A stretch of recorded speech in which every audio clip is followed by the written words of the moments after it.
오늘 성탄주의를 맞이하여서 예수 그리스도의 오심의 진정한 의미라는 제목으로 우리 다시 한번 예수님이 오신 이유가 무엇인가를 살펴보는 시간 되기로 합니다. 하나님 말씀은 우리가 이미 보았던 마가복음 말씀입니다. 마가복음을 지금 강해 중에 있는데요.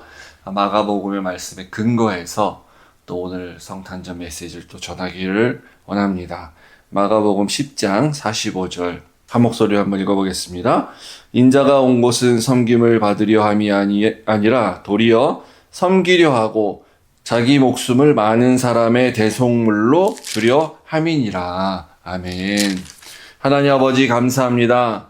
아버지 하나님, 우리는 2000년 동안이나 지금 계속해서 예수님이 이 땅 가운데 오셨던 것을 다시 기억하고 과거를 회상하면서 기다리고 지키고 있습니다. 아버지 하나님, 근데 시간이 갈수록 우리의 이 예수님에 대한 기다림이 뭔가 잘못되어 있는 것이 아닌가 생각해 보게 됩니다.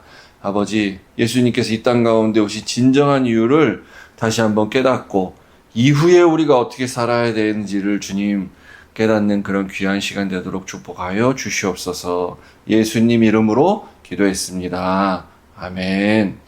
근데 이번 주도 매년 어김없이 돌아오는 그런 성탄 주일입니다. 크리스마스 주일이죠.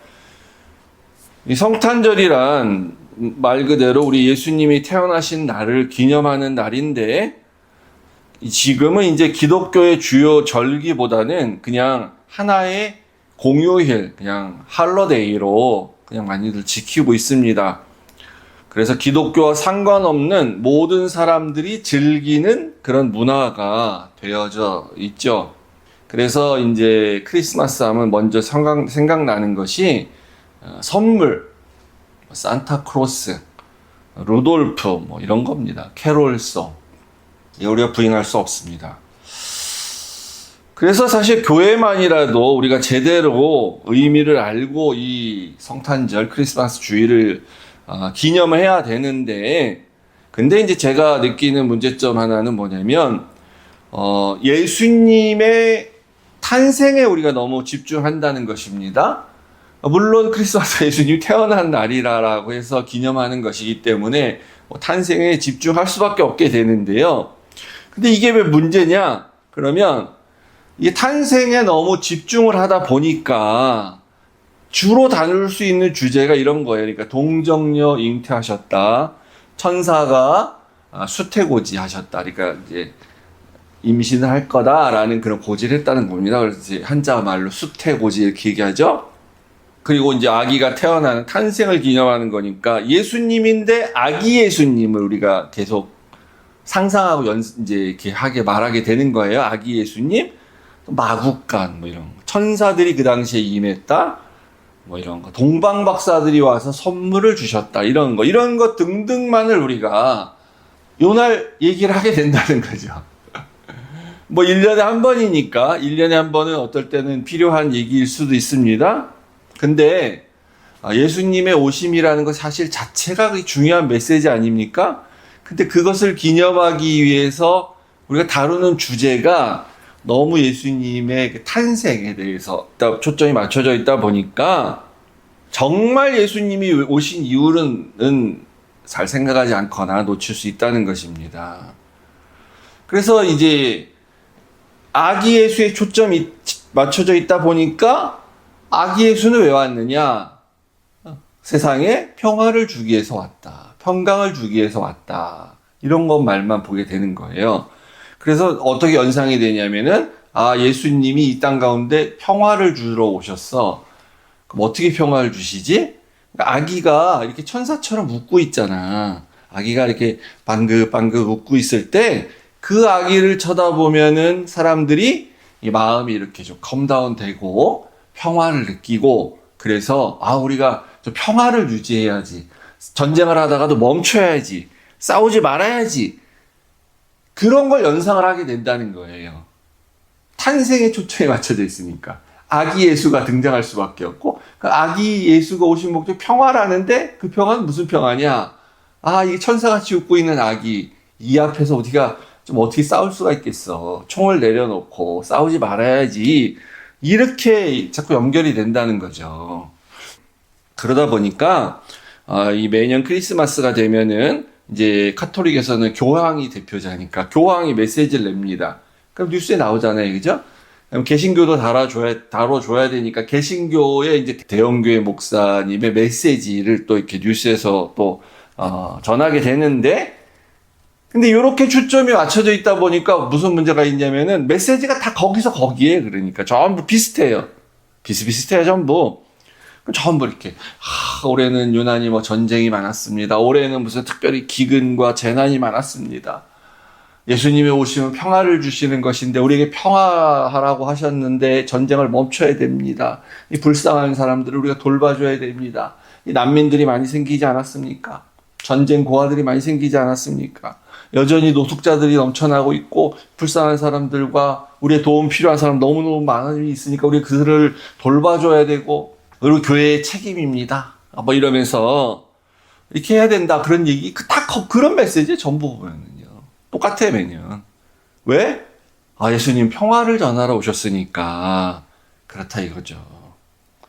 그런데 성경을 잘 읽어보면요. 그리고 성경을 안다고 하면요.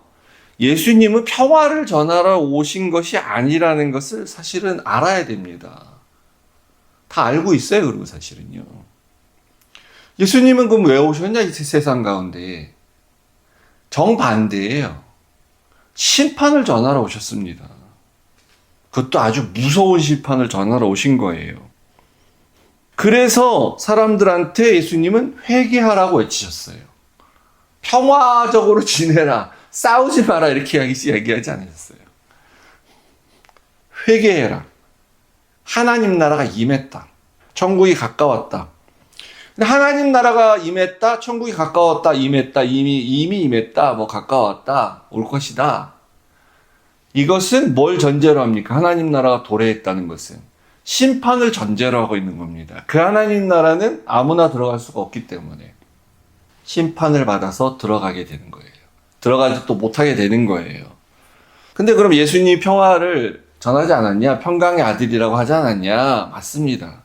근데 그것은 뭐 넓게 우리가 적용하면 사람과 사람 사이의 평화, 싸우지 마라, 전쟁도 그만해라, 이런까지 적용이 될 수가 있겠죠. 그러나 그것은 사람과 사람 사이에 잘 지내라, 화평해라가 아니고 인간과 하나님 사이의 평화를 이루시겠다는 거예요.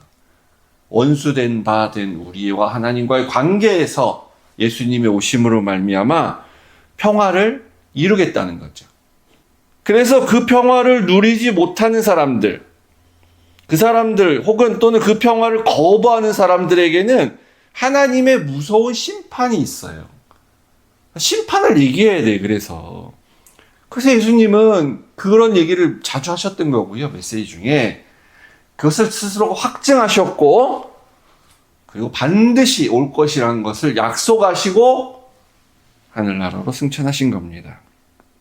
우리 읽으신 말씀 마가복음 10장 45절, 되게 유명한 말씀이죠. 여기에서 예수님께서 이 땅에 자신이 오신 목적과 이유를 명백하게 밝히시고 계십니다.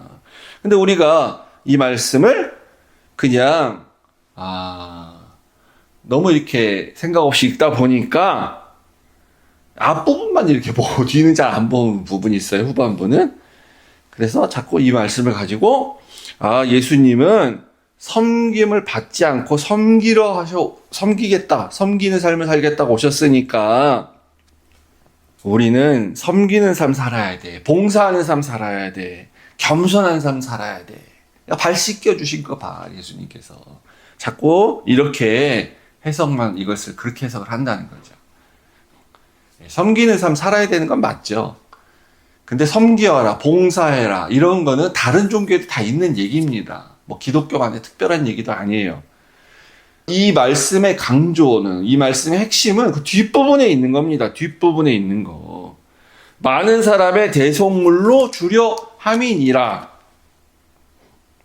섬기는 삶도 중요하긴 해요. 그런데 이 기독교에서 섬기는 섬김이 다른 종교에 다 있는 건데, 그 다른 종교에 있는 것보다 더 높은 차원의 섬김이 되기 위해서는 즉 예수님께서 말씀하신 다른 사람을 위하여 대속물로 주는 데까지, 자기 목숨을 희생하는 그런 걸 감수하는 데까지 가는 섬김이 돼야지만 그것이 진정한 기독교에서 말하는 섬김이 될 수가 있는 거죠. 그런데 예수님이 그래서 우리한테 다 너희들도 목숨 내걸고 희생하고 그런 섬김 살아라, 그렇게 말씀하신 건 아니에요. 자기 얘기를 하신 거예요. 자기 얘기. 그래서 우리는 정말 위대한 사람처럼 희생을 해서 다른 사람의 목숨을 살리거나 이런 것도 우리는 할 수 있습니다. 가끔 그런 사람도 있잖아요. 세상에서 보면은요. 기독교인이든 기독교인이 아니든 간에. 그런데 우리가 희생은 할 수 있지만 다른 사람을 위한 대속물은 될 수가 없는 거예요. 아무리 다른 사람을 위해서 죽어도. 근데 예수님께서는 왜 대속물로 자신의 목숨을 다른 사람들을 위해서 주시는가? 그게 바로 아까 말씀드린 것처럼 심판이 있기 때문입니다. 심판. 그래서 자기가 대속물로 주심으로 말미암아 우리가 심판받지 않도록 하기 위해서 그렇게 하시는 거죠. 그래서 예수님은 그것을 계속 경고하셨어요. 메시지에서. 그래서 그분의 오심의 주된 목적은 섬기는 데 있는 게 아니에요. 봉사하고 살려라는 게 있는 게 아니에요. 세상에서 갑질하면서 좀 살지 마라 이런 데 있는 게 아니에요. 자기가 대속물로 죽겠다는데 그 목적이 있는 거잖아요. 분명하게. 그래서 늘 경고하셨는데 한 번은 예수님이 이런 얘기도 하셨잖아요. 이 성전을 헐어버려라. 그러면 내가 4일 만에 3일 만에 다시 일으키리라 얘기하셨을 때, 그때는 제자들이 이것을 이렇게 해석했습니다. 예수님 뭐 나중에 가르쳐 주실 수도 있었겠죠. 자기 몸을 가리켜 하신 말씀이라. 자기가 그러니까 즉 진정한 성전인데 너희들이 나를 죽이는 십자가형에 이제 나를 매달게 되고 죽이게 되면 그 성전 허는 것과 마찬가지인데 3일 만에 다시 살아남으로 말미암아 성전이 다시 재건되는 것을 보여주는 것이다. 자기 몸을 가리키는 것이다. 라고 말씀하셨죠.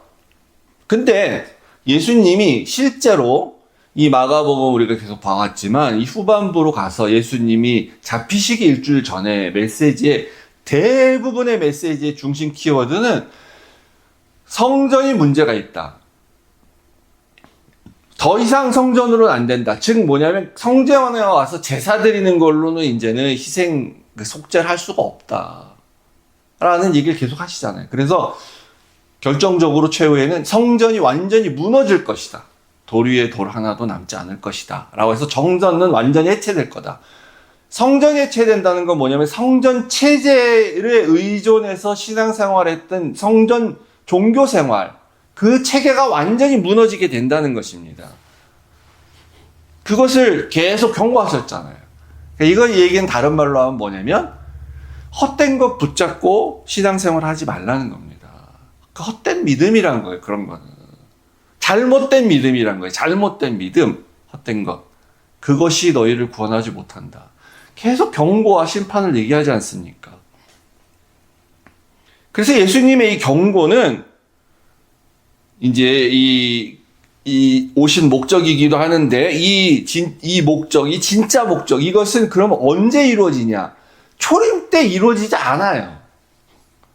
그러니까 2000년 전에 오신 우리가 이 며칠 있다 기념하게 될 12월 25일 그날 이루어지지가 않아요. 이 경고가. 이 경고의 완성이 목적이 이루어지지 않는단 말이에요. 아시다시피 재림하실 때 이루어지는 겁니다. 이건 재림하실 때. 예수님의 그 초림은요, 이미 이루어진 겁니다, 다. 우리가 다 아는 거예요. 다 알아. 다 경험한 거예요. 그리고 믿고 있어요. 그런데 이걸 너무 집중을 해요, 우리가. 매년. 예수님의 처음 오신 초림에 대해서. 이건 다 지나갔어요. 다 이루어졌고, 우리 다 알아요. 믿고 있고. 그걸 근데 매년 다시 기억하고 다시, 물론 교회 처음 다니는 사람한테는 첫 번째이겠지. 그 사람들은 좀 또 알아야 되는 부분도 있어요. 근데 우리가 이거를 뭐 1년마다 계속 다시 뭐 갱신하는 건 좋은 거죠. 믿음이란 건 우리가 연약해지고 뭐 없어지기도 하고 뭐 이렇게 잊어먹기도 하고 믿음이 약해지기도 하고 그러니까. 근데 문제가 이걸 그런 차원이 아니고 진짜 이루어질 재림에 대해서 생각하지 않게 한다는데 문제가 있다는 거예요, 이게. 그래서 대강절이란 절기가 있습니다. 우리 교단에서는 물론 지키지 않는데요. 대림절이라고도 하기도 하고 같은 말인데요. 이거는 이제 예수님이 12월 25일 날 왔다고 쳐서 그 이전에 40일 전부터 저희는 안 지키다 보니까 제가 정확한 기억도 잘 못하겠는데 그런 거 오시는 날짜를 이제 거꾸로 역사하면서 기다리는 겁니다. 계속. 그래가지고 촛불도 초의 색깔별로 바꿔가지고 촛불도 뭐 켜고요. 교회 안에서 재단에. 그 다음에 뭐 그 리본 같은 후드 이런 것도 색깔별로 되게 다르게 하고 다 계속해서 기다리는 거예요. 그러니까 이런 절기도 뭐 지키는 것 같고 제가 시비 걸고 싶진 않지만 너무 지나치기 때문에 우리의 이 시야와 우리의 비전과 우리의 믿음을 예수님이 다시 오실 재림과 그리고 심판, 그분이 약속하신 완성된 하나님의 나라에 맞추질 못하고 계속 매년 2000년 동안에 매년마다 12월 25일에 예수님의 초림에 갓난아기 예수의 그 오심 거기에 머물게 하고 있는 것. 만약 그렇다면 그건 대단히 크게 잘못된 것이라는 거죠. 그러니까 우리는 대강절을 지키면서 2000년 전에 이미 오신 예수님의 초림을 자꾸 기다리면 안 돼요. 언제 오실지 모르는데 예수님은 재림하신다. 그걸 기다려야 됩니다. 예수님의 재림을 기다려야 돼요. 그러면 이제 12월 25일의 메시지는 평화가 아니고 심판이 되어져야 되는 거예요. 심판. 그것도 무서운 심판. 두 번의 기회는 없는 심판. 다시 주어지지 않는 심판. 그것이 오늘 우리가 저와 여러분이 가져야 될 그 메시지입니다. 예수님의 오심을 생각하면서 예수님의 오심을 기억하고 생각하고 믿으면서 우리가 가져야 될 메시지는 평화도 가지시면 좋지만 주된 것은 그것이 아니고 심판이다. 그분이 약속하시고 가셨어. 다시 오실 때 분명히 우리에게 심판이 있다. 그래서 우리 교회 성도님들만이라도 이 메시지를 듣는 또 혹은 이 유튜브를 통해서 듣는 모든 다른 성도님들만이라도 12월 25일이 되면 우리가 예수님의 재림을 생각하시고 기다리시기를 주의 여러분 축복합니다. 그러면 그것은 심판이다. 근데 우리에게는 그것이 구원의 심판이고 저들에게는 죄와 형벌의 멸망의 심판이 될 것임을 믿으시기를 주의 이름으로 축복드립니다. 아멘. 다 같이 함께 찬양 드리도록 하겠습니다.